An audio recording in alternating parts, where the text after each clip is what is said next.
Trigger warning: part of this episode discusses self-harm and suicidal ideation. If you or someone you care for is in need of immediate assistance and thinking of acting on suicidal thoughts, please call treatment locators and helplines in your country of residence, such as 988 Suicide and Crisis Lifeline in the United States, or Lifeline 13 11 14 in Australia.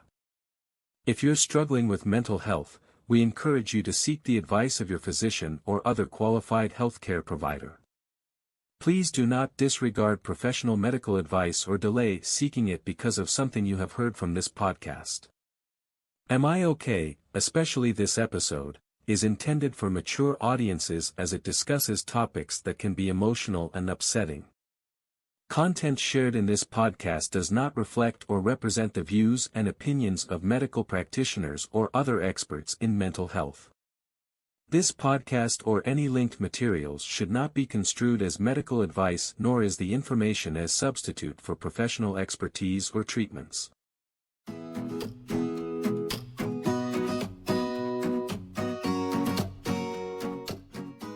In case you missed it. Previously on, Am I Okay?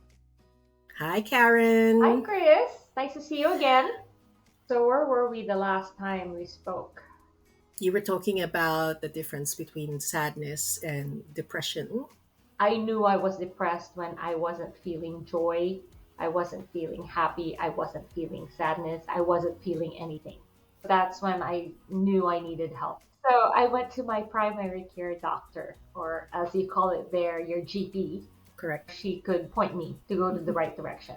I go there. They're very accommodating and very understanding of the issue. They know the urgency of the situation. There was a questionnaire that I had to answer. Then from there, I guess they would be able to see the level of depression that I'm going through, or if I'm going through depression. And then, before I even got to see the therapist, she asked me, "Are you open to taking medication?" I figured I was already there and I was asking for help.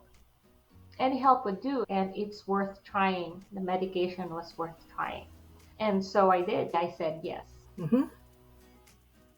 I remember when I first realized that I had mental health issues, I was in denial just like you were.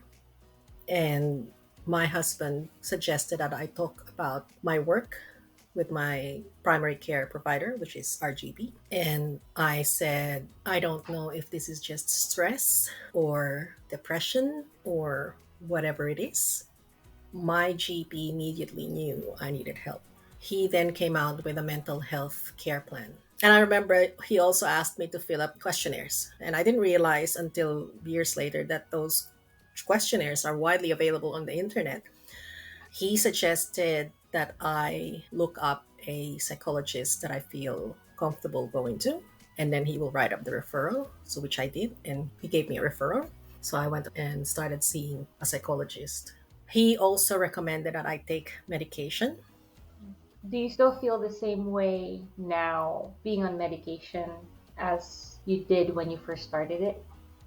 It's very different today because I started encountering problems with my work. This was in another company. And my mental health was severely affected by incidents at work that caused me to go into panic attacks and anxiety attacks. So much that I could not stop shaking. I couldn't sleep for days. And my GP had to send me to hospital. Now picking up from where we left off. Could you clarify what you mean by hospital? Is it a regular hospital? That's a good question because people may think that it is a hospital where you're constantly in bed. Yes. You're being treated by nurses, where you're just lying down in bed. No, that was my perception as well before I went to hospital. Every time I hear about you need to go to hospital because of mental health issues. This was a hospital that specializes in mental health. You do have a hospital room, but you're not allowed to stay in bed all day. You actually have activities that you need to go to. They have a whole program that they present to you when you check in. And then they recommend certain sessions or certain topics that you can go to depending on what your situation is. There are several options of what sessions to go to in every time slot, and they recommend a certain number of sessions you go to in a day. If you sleep in and stay in bed for, let's say, until midday or after breakfast is served, then they will prompt you to get up because that's not a good sign. It's a really unhealthy manifestation of depression, as we now know. So it's a way of the medical practitioners to monitor you to make sure that your condition doesn't plummet and go worse, and instead give you a reason to get up and get the therapy you need in house. So they take note of that too. They do. Wow. They have a roster of nurses, and there is a nurse assigned to you on a daily basis, and they get to know you. They get to know what your case is, what your situation is, what caused your mental health issues, and just having conversations with you to help assess where your headspace is at on a daily basis. And I guess because a lot of those who check into the hospital are like myself, also toying with the ideation of self harm, they need to make sure that in those conversations they're assessing whether you're at risk of self harm. That is a nice resource. Yes, I'm glad that you had that, and I'm glad that you were okay with going in because it was still your choice to go in and get that help. when my husband saw that I wasn't sleeping for days and I was constantly shaking and having these headaches, he said, I think it's time to go back to our GP and ask for a referral to go to hospital. As soon as he said that, I felt relieved and said, you mean there's help? Yeah. There's actually help available for people suffering my condition? I couldn't believe it. I guess because coming from where we grew up, it's alien to think that there is a resource like this that can actually help you nurture your mental health and get you back up. It's amazing how we all know and it's accepted that the brain is the main operation system in your whole body. We're accepting of that. Everyone's accepting of that.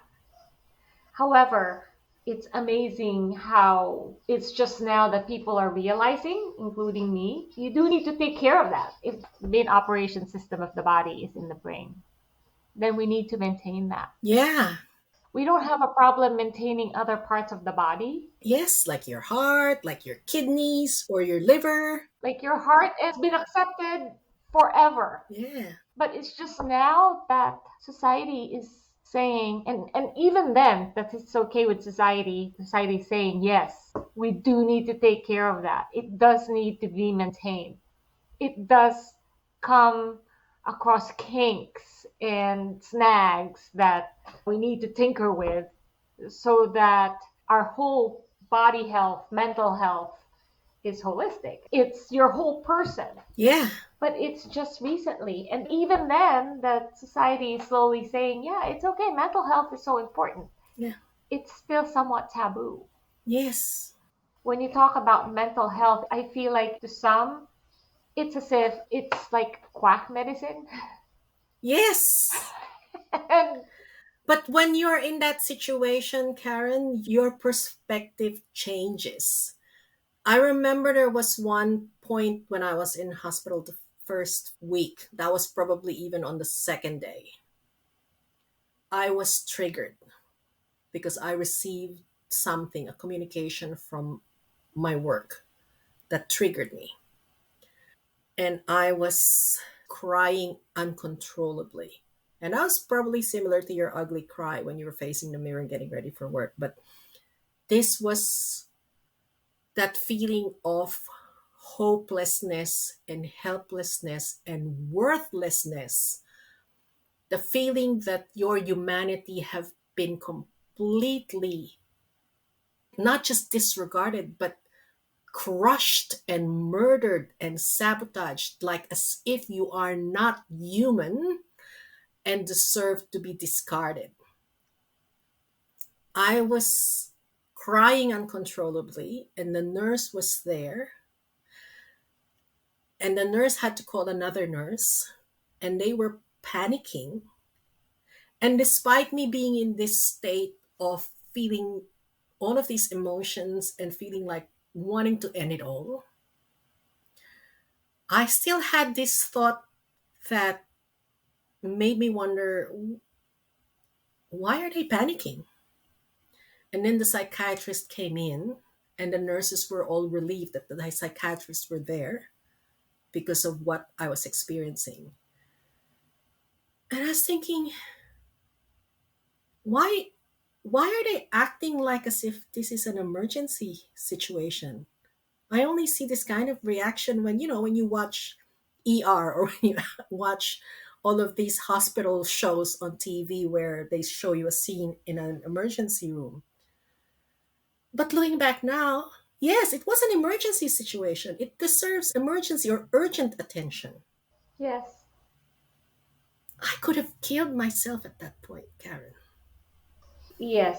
Yes. That was an emergency situation. I think every mental episode is actually an emergency situation. It deserves attention right away. Yeah. But we all take it for granted. And we all just treat it like, just suck it up. Life is hard. Just get on with it. Yeah. Whereas when you get caught, you're cooking and chopping your veggies and you accidentally nick your finger with the knife, even that, you take care of it right away. Yeah, you need first aid. And now I realize there is such a thing as mental health first aid. Yeah, there is. And I think that's what happened with me when I had to go to the doctor because I couldn't find a therapist. I had to go to my primary care, and she took care of that right away. She made sure that I got help right away. Yeah, she understood the urgency. This discussion is this is something that I don't have an answer. You just can't say, okay, let's wrap it up and put a bow around it. Yeah, or this is the solution. This is how you solve it. Even well meaning people, I want to be open about what I'm going through. Me going to the therapist, you're the only one who I could tell that to. And you're like, yeah, of course. Just like me getting a cut and I'll get a band aid. And you're like, of course, you got to do that. Got to take care of that. I have a headache and I tell you I need to take ibuprofen or acetaminophen. You're like, yeah, of course you should. Yeah. And then I'm telling you, I feel down. I don't know what to do. I'm going to go see a doctor. I need a therapist. Yes, of course. Yeah. But you're the only one I have talked to. And I have a lot of family and friends. And these are close friends and family who are very well meaning, who love me. If this is in my circle. Telling them about medication or telling them I'm dealing with depression. It's a reaction where it's very guarded. You can tell that they're guarded. It's unknown territory. They don't know how to approach it. Yeah. It's okay not to say anything. You don't know what to say to someone who's going through that. That's okay. Yeah. And also, I don't know if you experienced this with some of your relatives. Some people can be very judgmental, like thinking that you're just using it as an excuse or overreacting or you're just being dramatic. Yes, not necessarily in a condescending way. It's just why everyone's going through things. Everyone has hardship. Everyone has shit in their life. I mean, you don't need that. Or someone's got it worse. Someone's got it worse. And by the way, I did that. I said that so many times to myself, and that's how I ended up being where I am. And in my therapy session, I was telling that to my therapist, and I said, yeah, but whatever I'm going through, other people have it worse. And she said, and that's okay too. You have it bad. Yeah. And they're also going through their bad thing. There's nothing wrong with all these things happening at the same time. Yeah. It's okay for me to acknowledge that what I'm going through is hard for me. Might not be hard for anybody else, but it's hard for me. Yeah. And Karen, when you were breaking down in front of the mirror, does your body know that other people have it worse? Remember in the first episode, we were talking about our amygdala. The amygdala will respond to a threat. It doesn't know what other threats are being presented to other people. No. When your amygdala tells you it senses threat, you need to take care of it. Yes. That was your head, your brain telling you, I'm breaking down, I need help. Does that brain tell you other people have it worse? It just reacts the way it reacts because of certain triggers, certain stimulus. That was your body telling you you needed help. Your body telling you, I'm breaking down, get me help. Does your body tell you other people have it worse? I think that's something that people should understand. Yeah, You can't control that. you can't. It's not something that's within your control. Your body doesn't know. No, I have answered for it so many times. I have told my body. Other people have it worse. Yes, but when your body has had enough, That's what I kept telling it for the past 3 years. And finally, my body said, fuck that. I need help I too. need help too. I have it bad too. Yeah.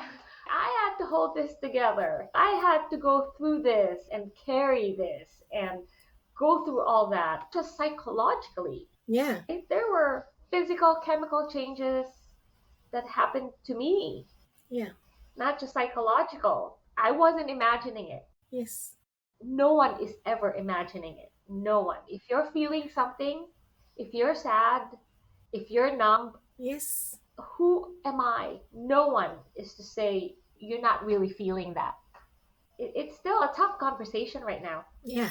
I'm glad that the younger people are more open about that. You're more in tune.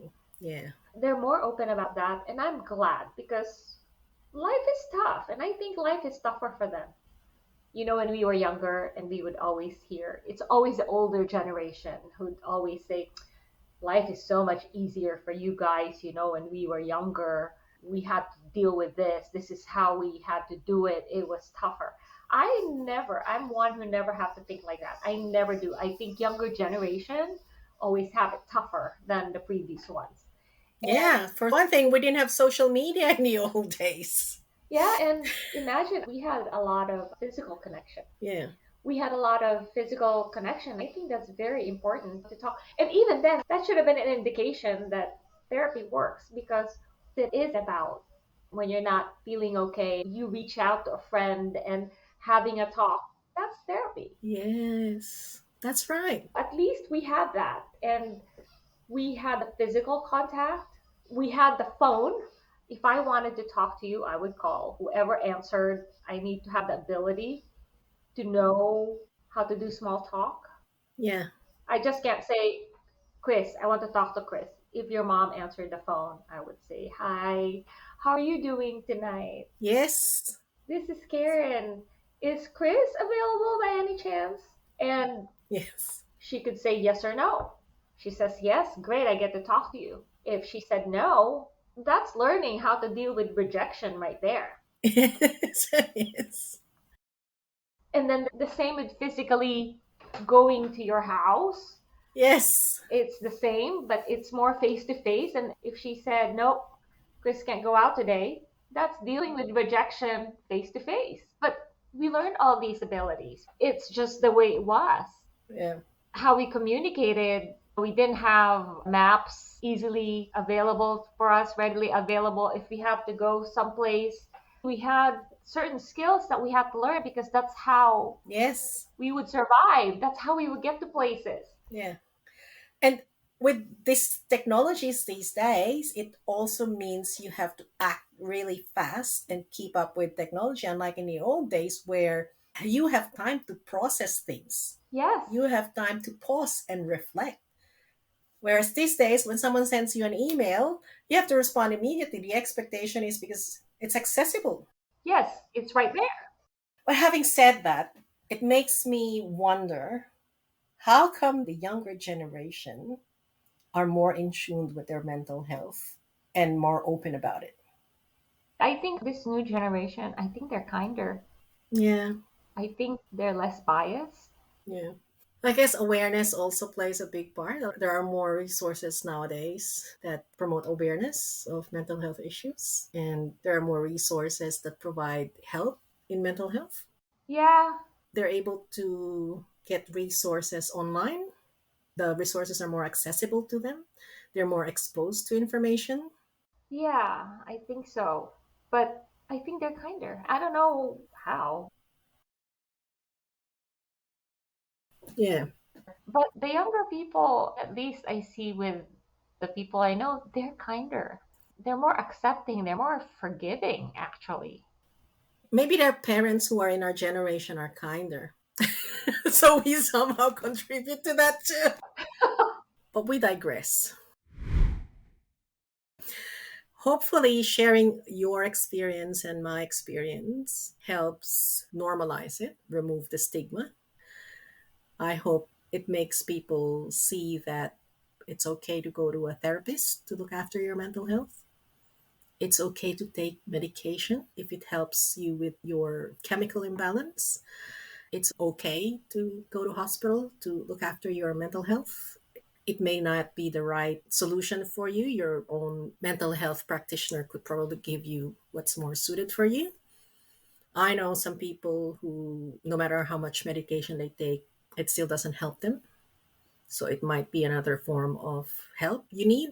The most important part is really to seek help when you need it. To seek help. Correct.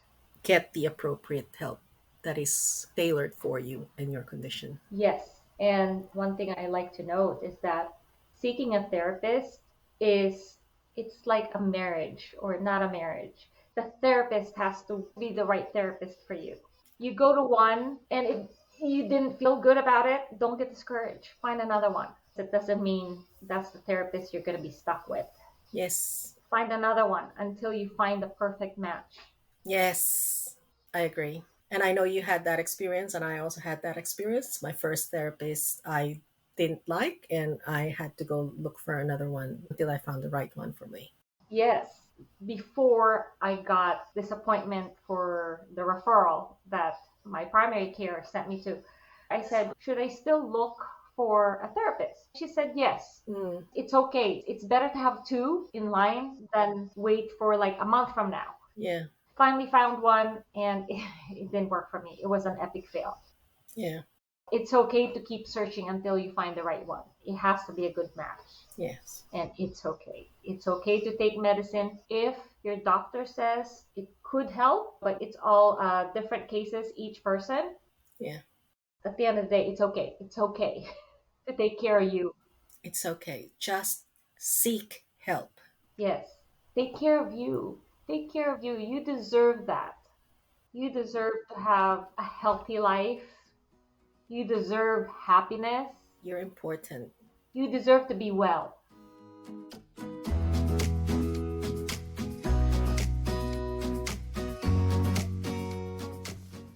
Am I Okay is intended for mature audiences as it discusses topics that can be emotional and upsetting. Stories, experiences, recollections, opinions, or insights shared by us are our own and does not reflect or represent the views and opinions of medical practitioners or other experts in mental health. The podcast or any linked materials should not be construed as medical advice, nor is the information a substitute for professional expertise or treatments.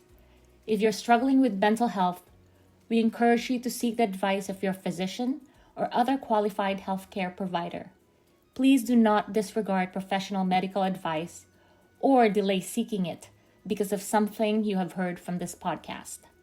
If you or someone you care for is in need of immediate assistance, please find treatment locators and helplines in your country of residence, such as 988 Suicide and Crisis Lifeline in the United States, and Lifeline or Beyond Blue in Australia. Thank you so much for listening. If you would like to get in touch with us, you can reach us through our socials and follow us. You'll find our handle in the episode description. Or, if there's anything you'd like us to talk more about, you can email us through amiokaemail@gmail.com. If you have friends or family who you think would be interested in what we share, please tell them about us. They can find our podcast in any directory they get their podcast from. And please go on and rate us. It will let people know about us and find us. Once again, thanks for listening. Cheers.